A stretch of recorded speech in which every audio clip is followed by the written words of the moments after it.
You know what's funny? We live in an age where people spend 14 hours a day scrolling through other people's fake lives, but can't spend 14 minutes doing something that actually makes them better. We've got gym memberships collecting dust, guitars gathering cobwebs, and journals with exactly 3 entries from January 2019.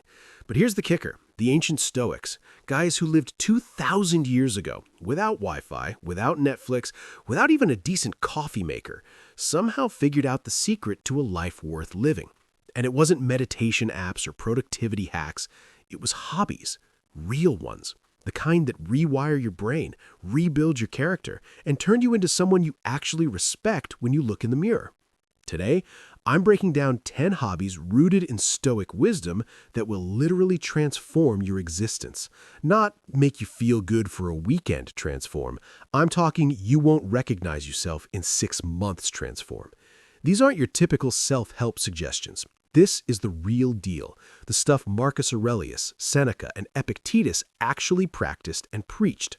So if you're tired of being average, if you're done with the endless cycle of distraction and regret, stick around, because by the end of this video, you're going to pick one of these hobbies, just one, and your life, it won't be the same. Let's get into it. Hobby number 1, journaling, the daily dialogue with your demons. Marcus Aurelius didn't write Meditations thinking it would become one of the most influential books in human history. He wrote it for himself. Late at night, after dealing with plagues, wars, and backstabbing senators, the most powerful man in the world sat down and had brutally honest conversations with himself on paper. No filter, no audience, just raw truth. Here's why journaling is the first hobby you need to adopt. It forces you to confront reality. Not the reality you wish existed, not the reality you post on Instagram, but the actual reality of who you are, what you're doing, and where you're headed. Most people live their entire lives on autopilot, reacting to whatever comes their way, never stopping to ask the hard questions. Journaling is the emergency brake on that runaway train. And I'm not talking about, "Dear Diary, today was great, smiley face, heart emoji." I'm talking about Stoic journaling. Every morning, you write down your intentions. What virtues will you practice today?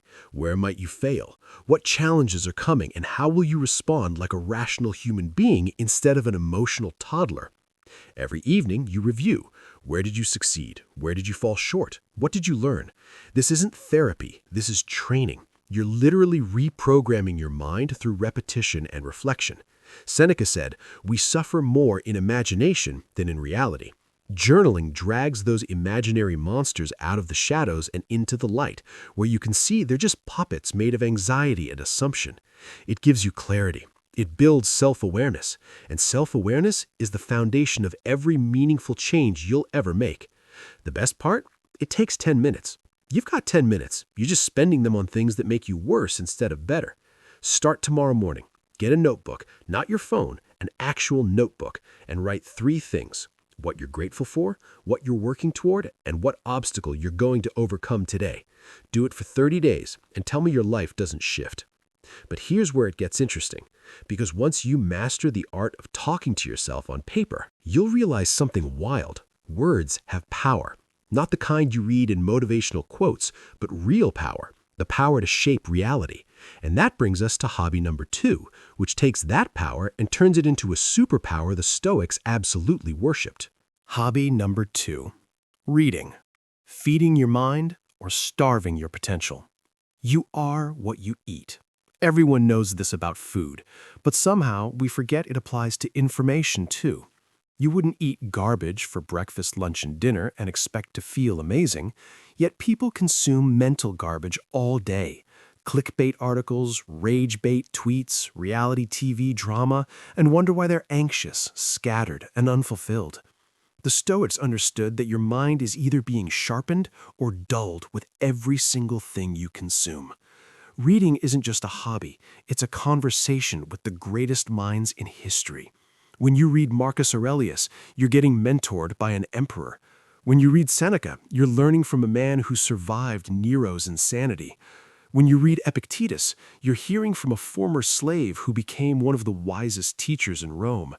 These guys dealt with real problems, war, betrayal, death, loss, and they figured out how to stay sane, strong, and virtuous through it all. But here's the thing most people miss. Reading is only valuable if you're reading the right stuff. Scrolling Twitter threads about celebrity gossip isn't reading. Skimming blog posts written by people who haven't accomplished anything isn't reading. Real reading is engaging with challenging ideas that make you uncomfortable, question your assumptions, and expand your understanding of reality. The Stoics recommended reading philosophy daily, not because they were nerds, but because philosophy is the operating system for life. It teaches you how to think, how to act, how to respond to chaos. 15 minutes of reading Stoic philosophy every morning will do more for your mental health than 1,000 therapy sessions where you just complain about your problems. And it compounds. One book leads to another. One idea sparks 10 more. You start connecting dots across centuries. You realize that human nature hasn't changed, that the struggles you face are the same struggles faced by people 1,000 years ago, and that the solutions still work. Reading gives you perspective. It humbles you. It arms you with wisdom you can deploy immediately. The practical move? Pick one book. Start with Meditations by Marcus Aurelius or Letters from a Stoic by Seneca. Read 10 pages a day. No excuses. 10 pages is nothing. You scroll more than that on Reddit without even noticing. But those 10 pages, if you actually absorb them and apply them, will change your trajectory. Still, reading alone isn't enough, because knowledge without action is just trivia, and that's why the next hobby is absolutely critical. The Stoics didn't just think deeply, they moved intentionally. They understood that your body and mind are connected, that discipline in one area creates discipline in another. So if you want to level up mentally, you've got to level up physically, and hobby number 3 is the foundation of that transformation. Hobby number 3, physical training. Forging your body, fortifying your will. Let's be honest, most people treat their bodies like rental cars. They don't maintain them, they abuse them, and they're shocked when things start breaking down. The Stoics, they treated their bodies like temples, not out of vanity, but out of respect for the tool they'd been given to navigate life. Epictetus was blunt about it. No man has the right to be an amateur in the matter of physical training. It is a shame for a man to grow old without seeing the beauty and strength of which his body is capable. Translation: if you're not pushing your body to see what it can do, you're wasting your potential. And wasting potential is the opposite of Stoic living. Physical training isn't about getting abs for Instagram or benching twice your body weight, though if that happens, cool. It's about discipline.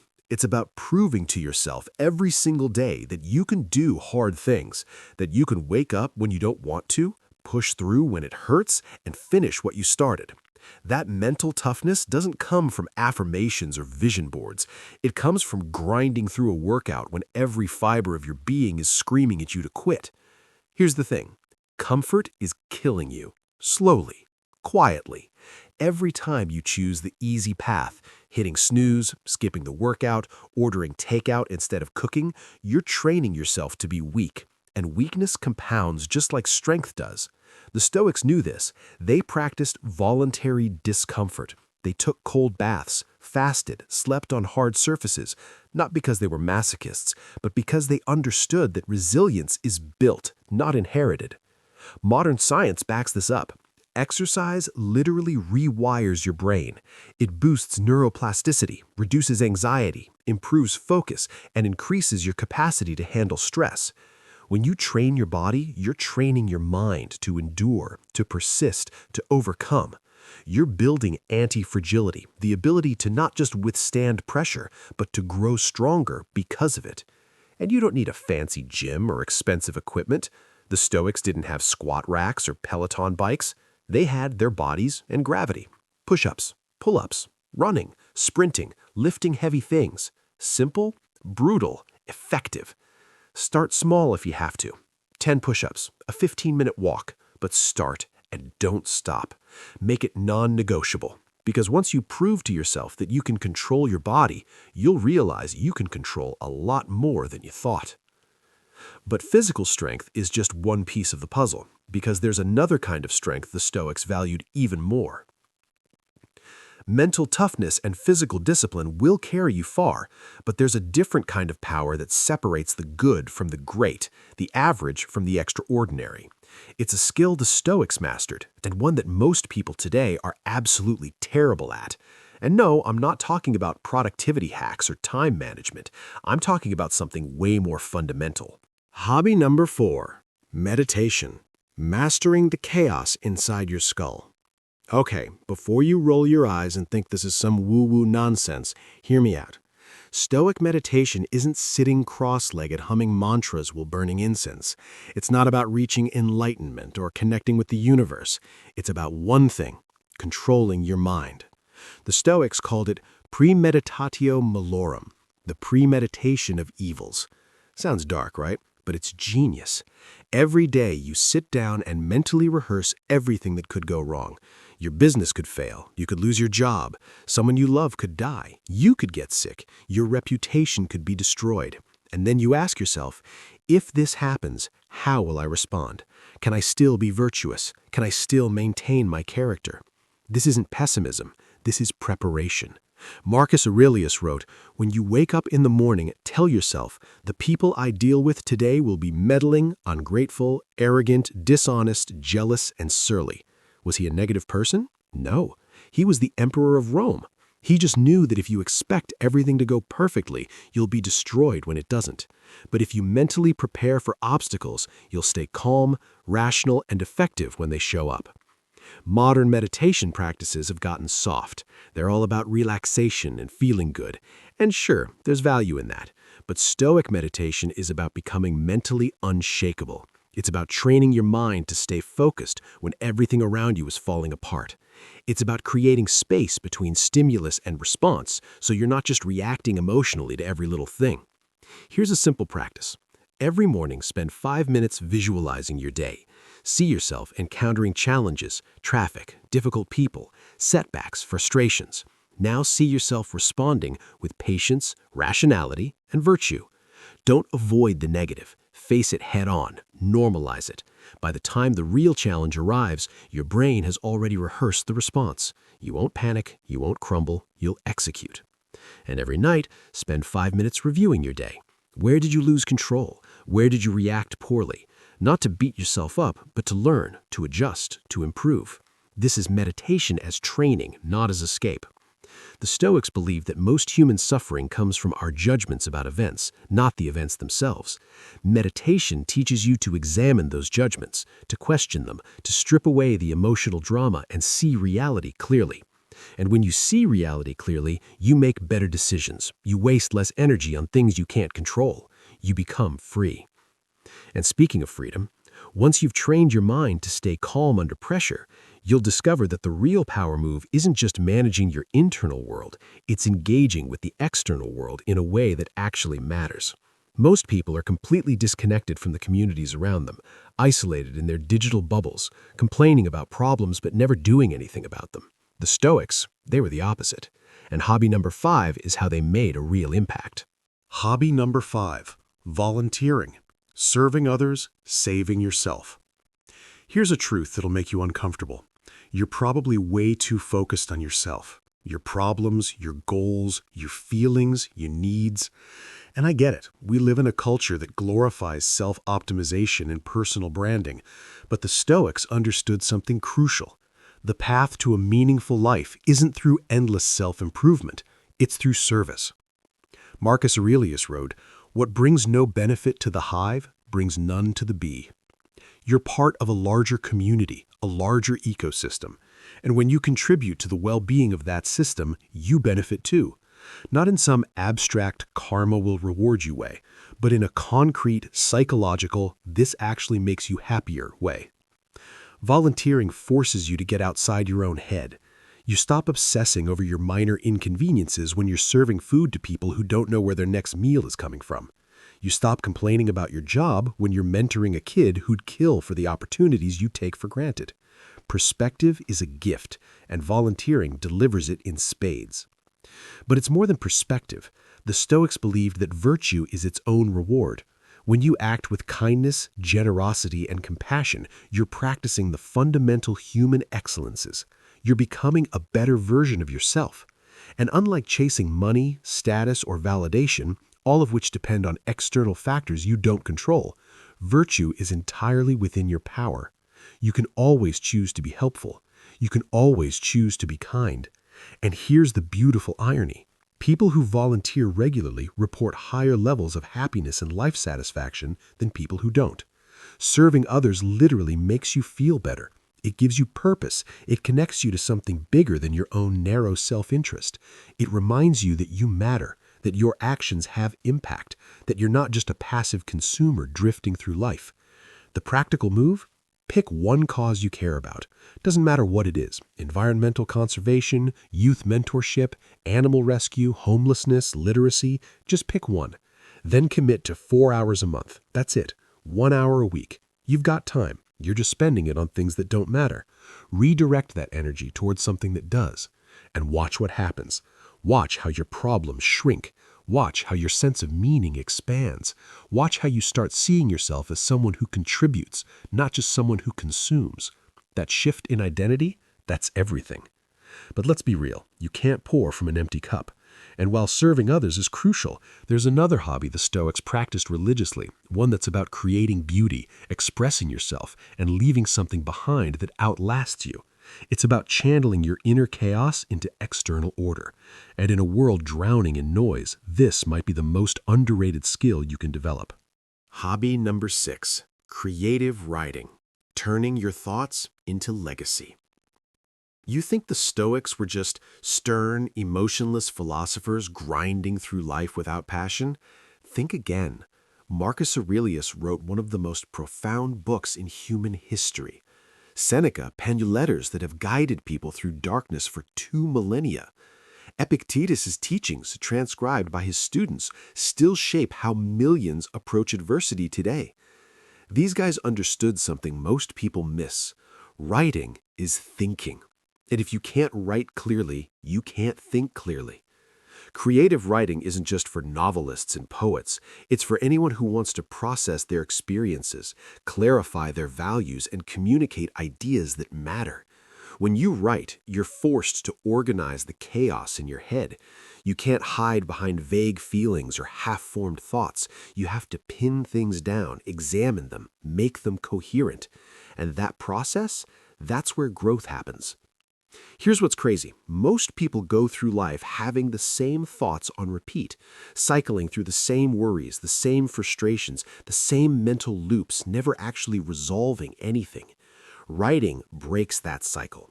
It externalizes your internal dialogue so you can actually evaluate it. Is this thought useful? Is it true? Is it helping me become who I want to be? Or is it just mental noise I've been carrying around from no good reason? The Stoics wrote to teach themselves first and others second. When Seneca wrote his letters to Lucilius, he wasn't trying to go viral or build a brand. He was working through philosophical concepts, testing ideas, refining his understanding of how to live well. The fact that those letters still resonate today is proof that when you write with honesty and depth, when you tackle real questions about how to be human, you create something timeless. And you don't need to be a genius. You don't need an MFA or a book deal. You just need to start. Write about what you're learning. Write about your struggles. Write about the gap between who you are and who you want to be. Write about ideas that challenge you, questions you can't answer, experiences that shaped you. Write like nobody's watching. Because at first, nobody is. And that's perfect. That's the point. The practice itself is the reward. Every sentence you craft sharpens your thinking. Every paragraph you revise teaches you precision. Every piece you complete builds your confidence. And over time, you'll develop a skill that compounds, the ability to articulate complex ideas simply, to persuade without manipulating, to inspire without pandering. That's power. Start with 500 words a week. Write about anything. A lesson you learned, a challenge you faced, a Stoic principle you're trying to apply. Don't worry about it being good. Just worry about it being done. Because finished is better than perfect, and consistent beats talented every single time. But here's the thing about all these internal practices, journaling, reading, meditating, writing. Eventually, you've got to take all that inner work and test it against reality. You've got to build something, create something, put something out into the world that didn't exist before. And hobby number 7 is where philosophy meets practicality, where ideas become tangible, where you stop just thinking about excellence and start demonstrating it. Hobby number 7, learning a craft, building skill, building character. The Stoics weren't just thinkers, they were doers. They understood that virtue without action is just intellectual masturbation. You can read every philosophy book ever written, but if you're not actually practicing excellence in the real world, you're just a well-read fool. And one of the best ways to practice excellence? Learn a craft, master a skill, build something with your hands. Doesn't matter what it is: woodworking, pottery, cooking, gardening, leatherworking, coding. The point isn't the specific craft, it's the process of mastery. Because when you commit to getting really good at something, you encounter every obstacle that stands between you and greatness: frustration, failure, self-doubt, impatience, ego. And you have to overcome them. You have to learn discipline, persistence, attention to detail, humility. Marcus Aurelius talked about doing every task as if it were your last, with perfect focus and care. Not because the task itself is important, but because how you do anything is how you do everything. When you're sanding a piece of wood, you're not just smoothing a surface, you're training yourself to be thorough, to not cut corners, to take pride in your work even when nobody's watching. That mindset carries over into everything else you do.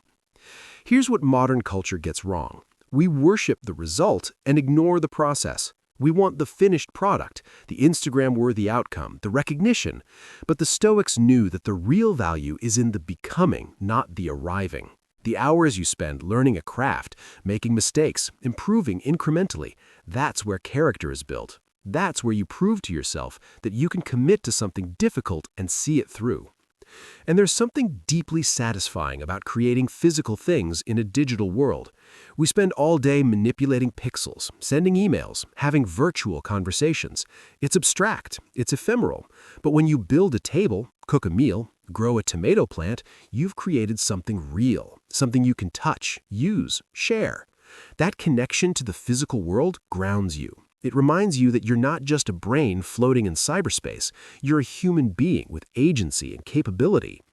The Japanese have a concept called shokunin, a craftsman who is deeply dedicated to their work, not for fame or profit, but for the sake of excellence itself. That's the Stoic approach.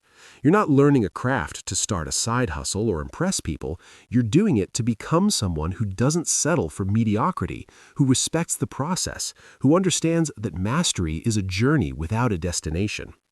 Pick something that interests you. Commit to 1 hour a week.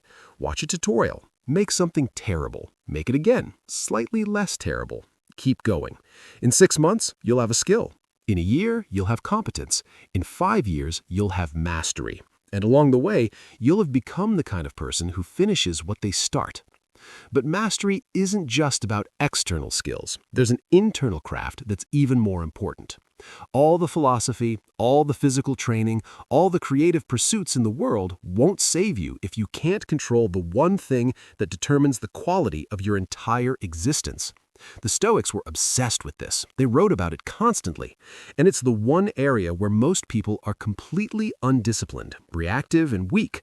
I'm talking about your emotions. And hobby number 8 is the training ground for emotional mastery. Hobby number 8. Stoic practice, voluntary discomfort, and negative visualization. All right, this is where things get intense, because this isn't a hobby in the traditional sense. It's a practice, a discipline, a deliberate choice to make your life harder in specific ways so you become tougher, wiser, and more resilient. The Stoics called it voluntary discomfort, and it separates people who just read about philosophy from people who actually live it. Here's the concept. You deliberately expose yourself to discomfort, scarcity, and hardship on a regular basis, not because you're a masochist, but because you're training. You're inoculating yourself against the shocks that life will inevitably deliver. When you've already experienced cold, hunger, fatigue, and inconvenience by choice, You don't fall apart when they show up uninvited. Seneca recommended practicing poverty once a month. Eat cheap food, sleep on the floor, wear old clothes, live like you've lost everything. Why? Because when you realize you can survive, even thrive with less, you stop being a slave to your possessions, your comfort, your lifestyle. You become free. Fear of loss only has power over you when you haven't confronted it directly. Modern example? Take cold showers every morning. It's uncomfortable. Your body screams at you to turn the dial to hot, but you don't. You stand there, breathe through it, and prove to yourself that discomfort is manageable. That's not just physical training, that's mental conditioning. You're teaching your nervous system that you're in control, not your immediate reactions. Fast intermittently. Skip a meal. Experience hunger without immediately satisfying it. In a world of instant gratification where every craving can be fulfilled with a few taps on your phone, the ability to delay satisfaction is a superpower. It builds discipline. It resets your relationship with desire. It reminds you that you're not controlled by your appetites. Walk or bike instead of driving. Sit in silence instead of immediately reaching for your phone. Go a day without social media, a week without alcohol, a month without buying anything non-essential. Each of these practices strengthens your will, sharpens your focus, and proves that you don't need nearly as much as you think you do to be content. But here's where it gets really powerful. Negative visualization. Every day, spend a few minutes imagining losing the things you value most. Your health, your relationships, your possessions, your career.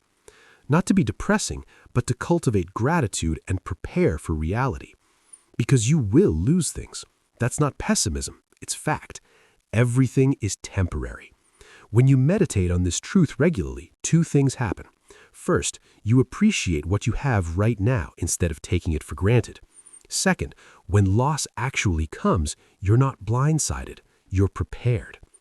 Marcus Aurelius practiced this relentlessly. He'd remind himself that the people he loved would die, that his power could be taken away, that his body would fail.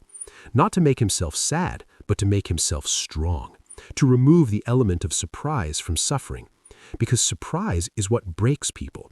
When you've already mentally rehearsed the worst-case scenario, you can face it with courage and clarity instead of panic and despair. The practical move? Choose one form of voluntary discomfort and commit to it for 30 days. Cold showers, intermittent fasting, digital detox, sleeping on the floor, whatever challenges you.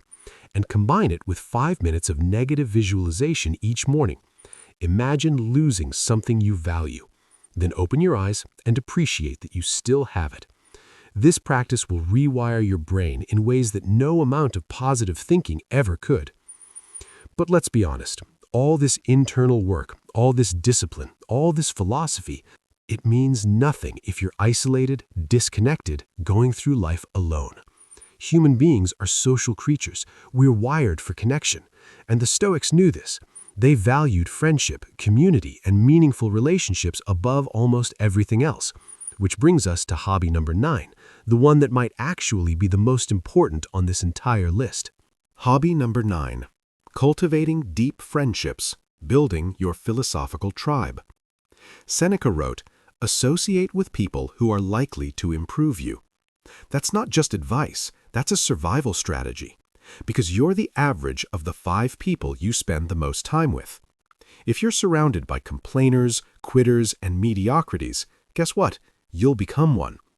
But if you surround yourself with people who challenge you, inspire you, and hold you accountable to your highest values, you'll rise to meet that standard. The Stoics didn't do this alone. They formed communities. They had philosophical discussions. They wrote letters to each other, challenging ideas, offering support, sharing wisdom.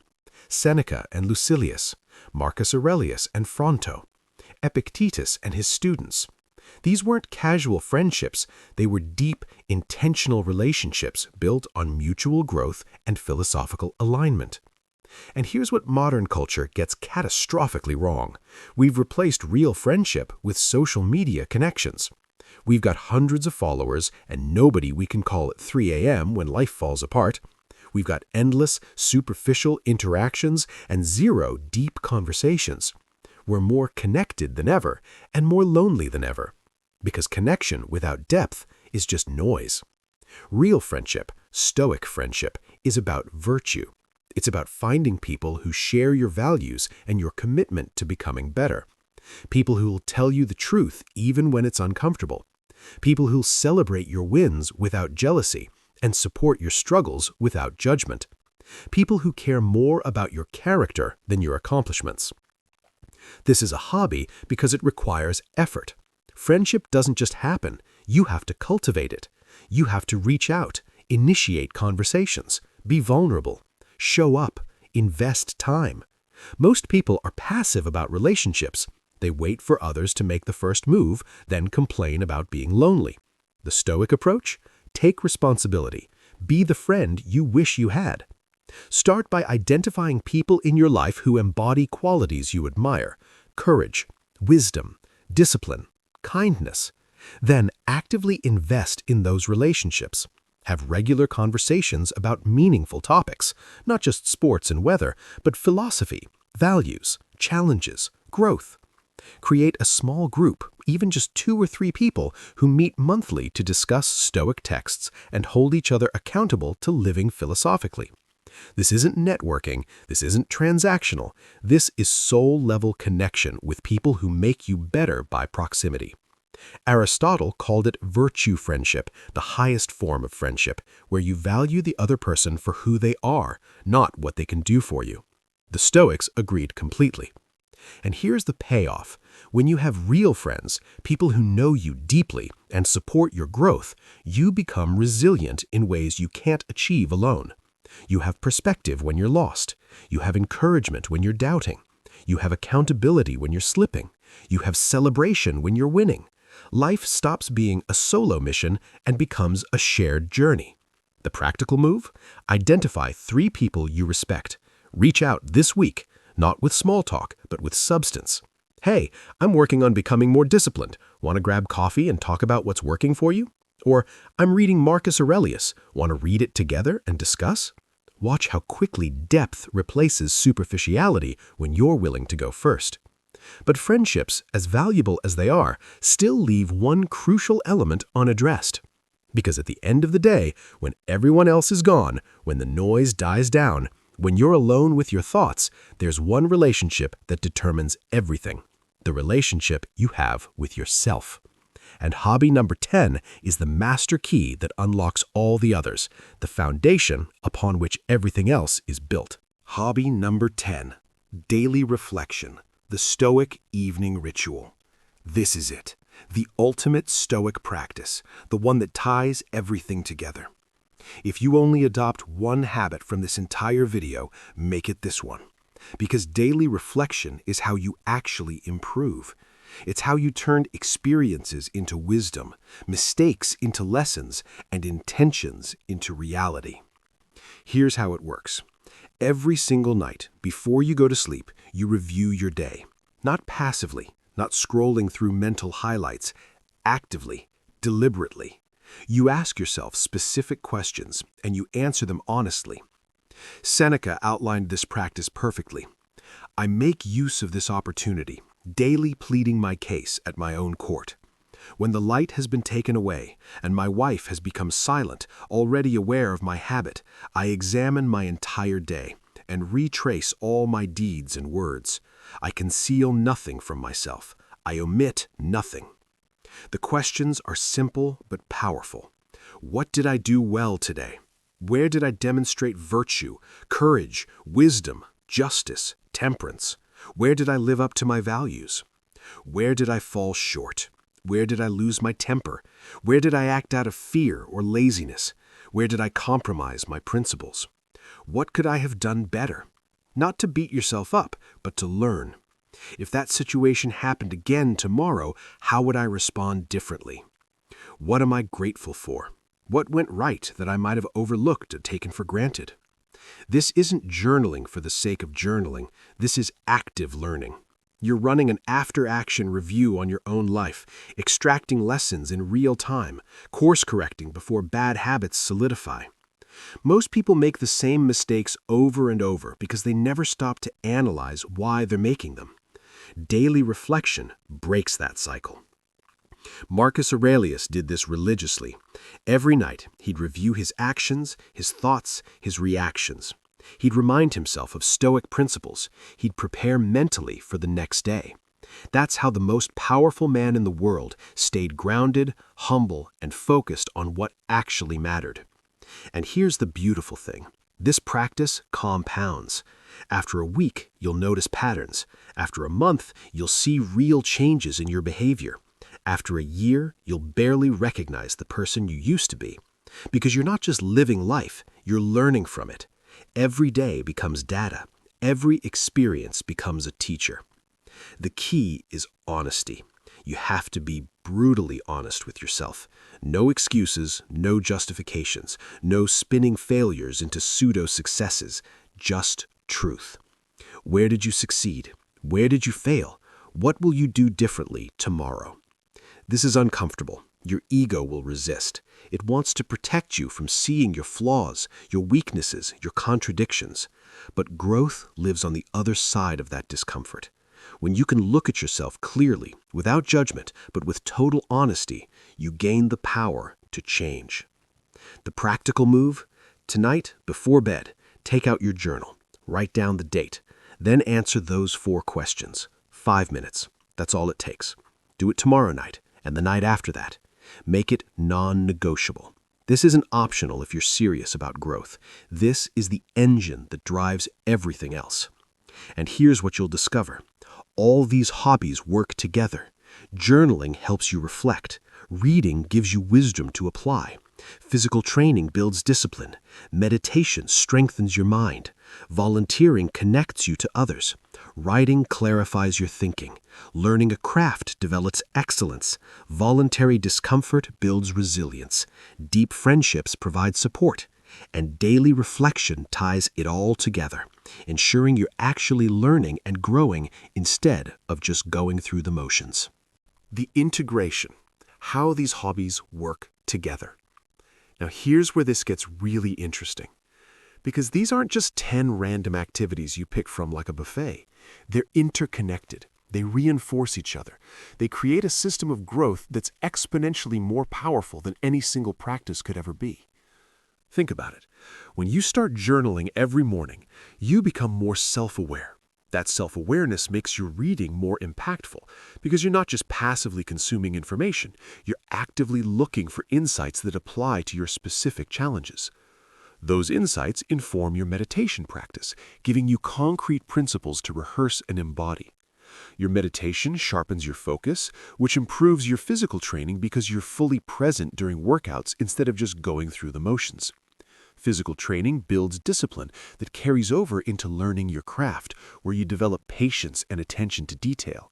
That patience helps you sit with discomfort during your Stoic practices, instead of immediately seeking relief. The resilience you build through voluntary discomfort makes you a better friend, because you're less reactive and more steady. Deep friendships give you accountability and perspective that enhance your daily reflection. And daily reflection completes the cycle by helping you identify which areas need more attention and where you're making progress. See how that works? It's not linear, it's cyclical, it's synergistic. Each practice amplifies the others, and the compound effect over time, it's staggering. But here's the critical insight that most people miss.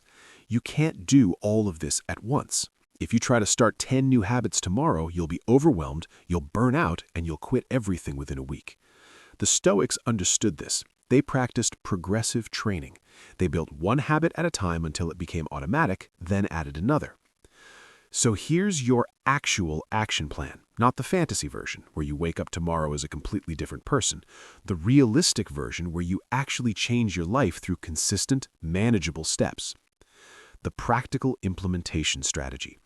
Start with one, just one. Pick the hobby from this list that resonates most strongly with you right now, the one that you keep thinking about, the one that addresses your biggest current weakness or aligns with your strongest current interest. Maybe it's journaling if you're scattered and reactive.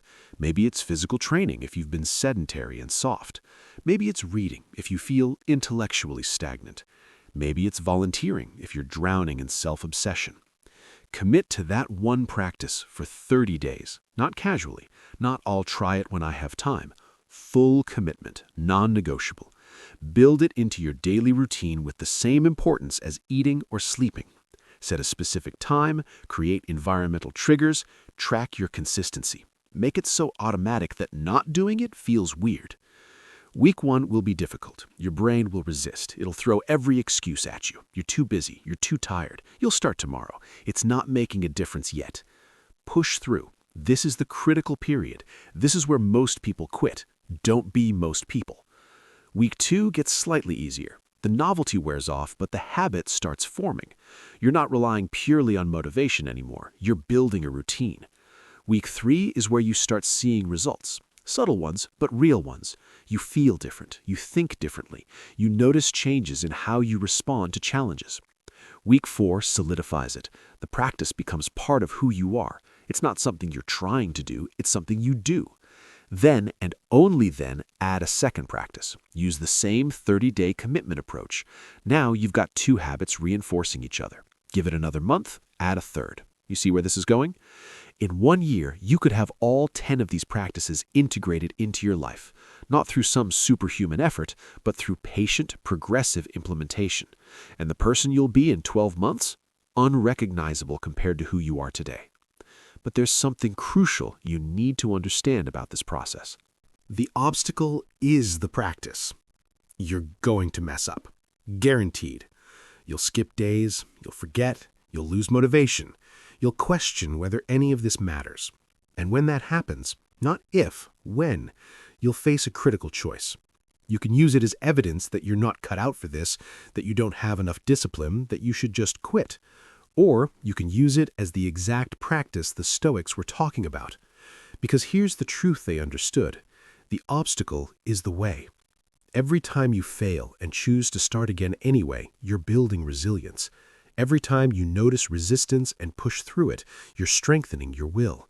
Every time you fall short of your standards and still show up the next day, you're practicing the core Stoic principle. It's not what happens to you that matters. It's how you respond. Marcus Aurelius failed constantly. He lost his temper, he made poor decisions, he struggled with the same human weaknesses we all struggle with. But he kept coming back to his principles. He kept reflecting. He kept trying. That's what made him great. Not perfection, but persistence. So when you miss a workout, journal about why and what you'll do differently. When you skip your reading, use that as practice in returning to good habits without self-flagellation. When you react emotionally instead of responding rationally, that's not failure, that's data. That's information you can use in your evening reflection to prepare better for tomorrow. The practice isn't about being perfect. It's about being consistent. It's about showing up imperfectly but persistently. It's about choosing growth over comfort again and again and again until it becomes who you are. The deeper why, what this is really about.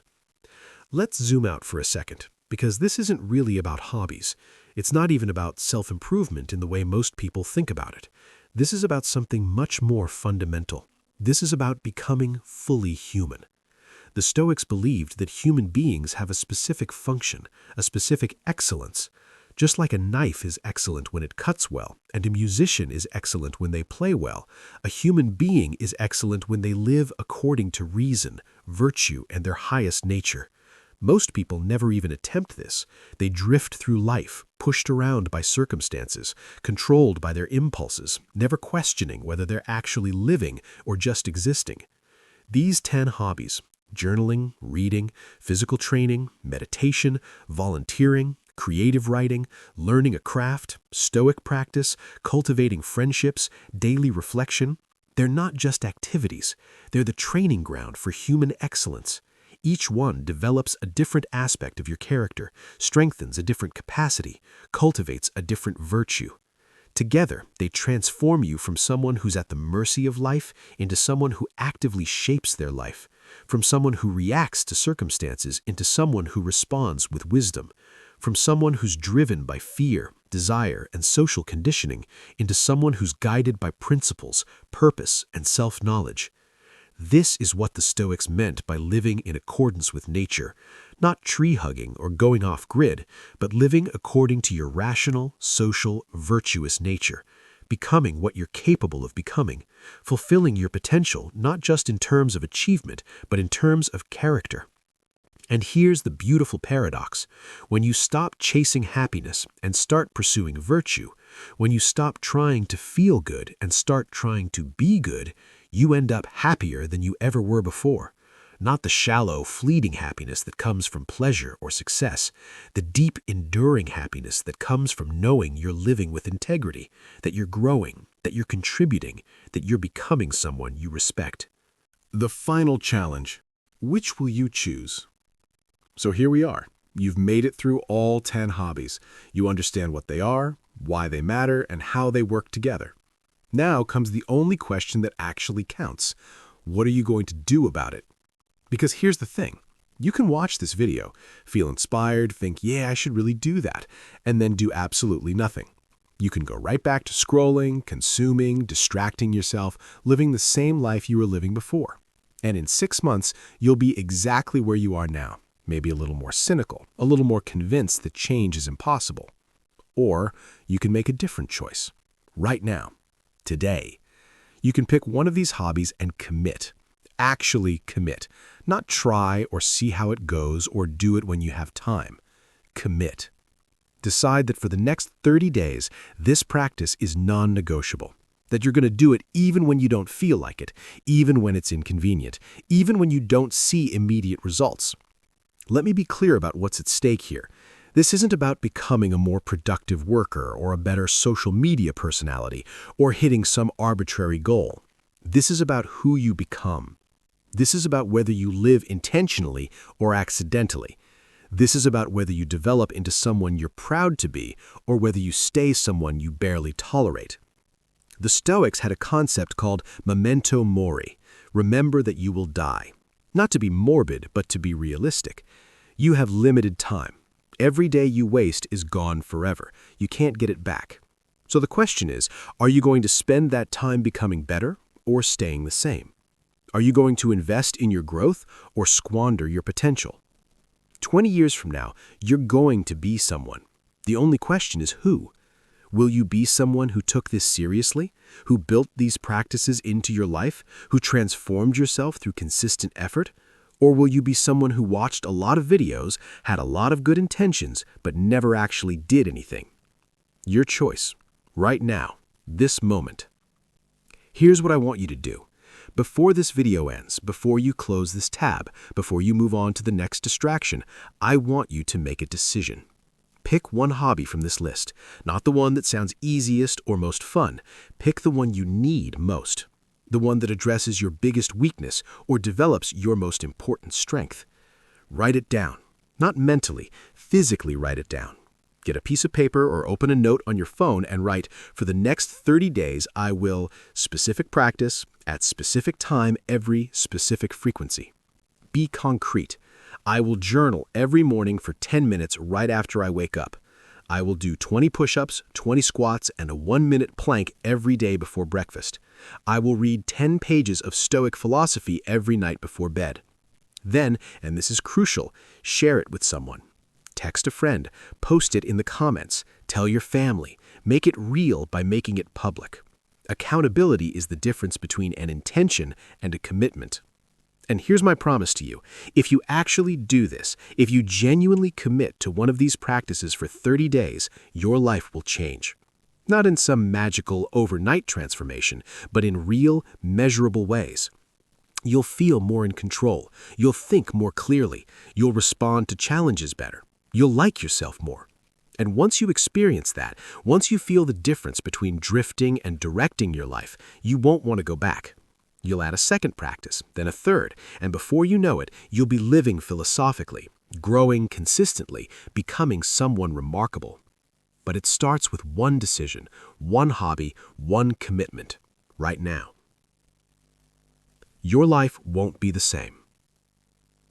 The Stoics didn't just write about wisdom, they lived it. They practiced these disciplines daily, not because they were special or superhuman, but because they understood something most people never figure out. You become what you repeatedly do. Excellence isn't an act, it's a habit. Character isn't given, it's built. And the life you want isn't found, it's created through deliberate, consistent practice. These 10 hobbies, journaling, reading, physical training, meditation, volunteering, creative writing, learning a craft, Stoic practice, cultivating friendships, and daily reflection, they're not just activities, they're the blueprint for a life well lived. A life of growth, meaning, virtue, and resilience. A life that you look back on with pride instead of regret. You've got the knowledge now. You know what to do. The only question left is whether you'll actually do it. Whether you'll be someone who takes action or someone who just consumes content. Whether you'll transform your life or just think about transforming it. I'll leave you with one final quote from Marcus Aurelius. You could be good today, but instead you choose tomorrow. Don't choose tomorrow. Don't wait for the perfect moment or the perfect conditions. Start today. Pick one practice, commit for 30 days, and watch what happens. Your life won't be the same. I guarantee it. Now, if you actually found value in this video, if you're genuinely going to implement one of these practices, do me a favor. Hit that like button. Let me know in the comments which hobby you're choosing and why. Subscribe if you want more no-nonsense Stoic wisdom that actually helps you grow instead of just making you feel good for 5 minutes. And share this with someone who needs it, someone who's stuck, someone who's ready for real change. Remember, the obstacle is the way. The time is now. The choice is yours. Let's get to work.